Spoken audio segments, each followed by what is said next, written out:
আসসালামু আলাইকুম। আমি সুমন আঁখি। তোমরা সবাই কেমন আছো? আলহামদুলিল্লাহ, আমি আল্লাহর রহমতে অনেক ভালো আছি। আমি এসএসসি 2025-এর ব্যাচ। 2024 সালে আমি ছিলাম নিউটেনে। আর প্রতি বছর আমাদের স্কুল থেকে নিউটেনকে নিয়ে যাওয়া হয় শিক্ষা সফরে। বাই দ্য ওয়ে, আমার স্কুলের নাম হচ্ছে মডেল একাডেমি। প্রতি বছরই নিউটেনের স্টুডেন্টদেরকে নিয়ে যাওয়া হয় শিক্ষা সফরে। আর এবার ছিল আমাদের পালা।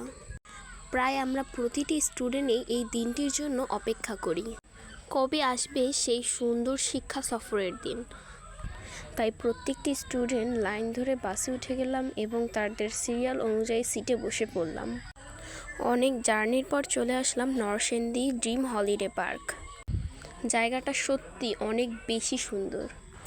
হঠাৎ করেই হন্টেড টানেল থেকে বের হয়ে গেল একটি যাত্রীবাহী ট্রেন।